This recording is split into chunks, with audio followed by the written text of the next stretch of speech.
দেশে এসে পদার্পণ করবেন। আমরা অপেক্ষা করে আছি, আসেন দেশে।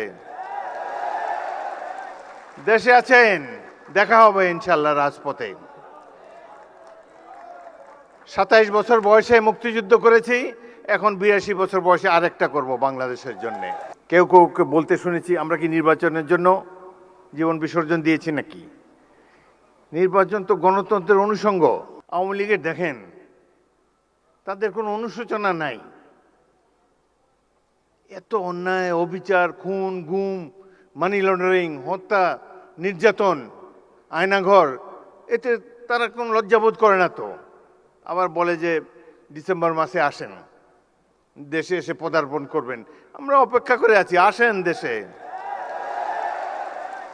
দেশে আছেন, দেখা হবে ইনশাল্লাহ রাজপথে। ২৭ বছর বয়সে মুক্তিযুদ্ধ করেছি, এখন ৮২ বছর বয়সে আরেকটা করব বাংলাদেশের জন্য। বাংলাদেশে জনগণের শাসন, গণতন্ত্র চিরস্থায়ী করে যাব আমরা। রক্ত দিয়েছি এই দেশের জন্য, যুদ্ধে আহত হয়েছিলাম ১৯৭১ সালে। এই ধরনের বাংলাদেশ দেখার জন্য নয়। ইনশাল্লাহ জুলাইয়ের যে ইতিহাস, গৌরবের ইতিহাস, পৃথিবীতে অনেক রাষ্ট্র আছে, তাদের এরকম নাগরিক নাই যে উদ্ধত সঙ্গীনের সামনে দুহাত তুলি আবু সাইদের মতো দাঁড়াতে পারবে। কোন জাতি এত সাহসী? আমরা সেই জাতি, তাদেরকে নিয়ে আমরা গর্ববোধ করি।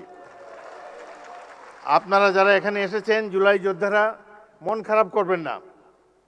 যারা জীবন দিয়ে গেছে ৭১ সালে, তারাও কিছু পায় নাই।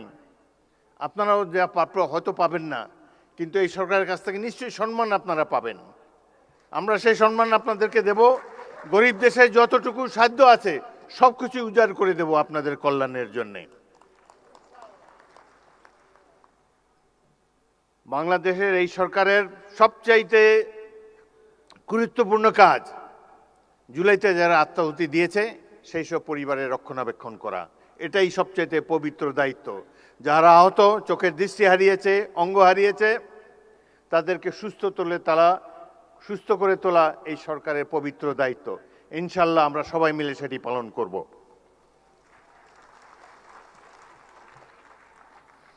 জুলাই গণঅভ্যুত্থান আমাদেরকে রাষ্ট্র পুনর্গঠনের সুযোগ এনে দিয়েছে। আমাদের লক্ষ্য হওয়া উচিত একটি গণতান্ত্রিক, ন্যায়ভিত্তিক, দুর্নীতিমুক্ত বাংলাদেশ, যেখানে প্রতিটি নাগরিক সমান অধিকার ও মর্যাদা পাবে। ১৯৭১ মহান মুক্তিযুদ্ধ সংগঠিত হয়েছিল গণতন্ত্র প্রতিষ্ঠার জন্যে।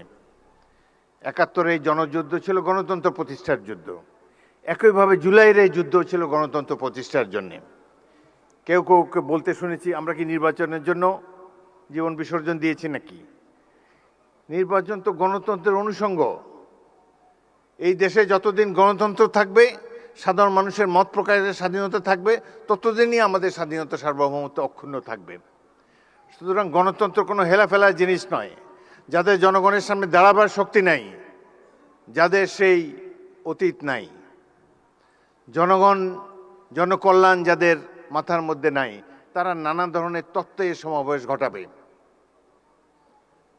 অনেক কথা বলার ছিল, কিন্তু রাষ্ট্রপতি হিসাবে সব কথা বলা ঠিক না। ঐক্য বিনষ্ট হয়ে এরকম কোনো কথা বলতে চাই না। আমি খুবই সামান্য মানুষ। এখানে যা কিছু সম্মান দিয়েছে, আমাদের দল দিয়েছে, জনগণ দিয়েছে, মহান জাতীয় সংসদ দিয়েছে। আমি ক্ষুদ্র ব্যক্তি, কিন্তু একটি বড় চেয়ার আপনারাই দিয়েছেন, সেখানে বসে আছি।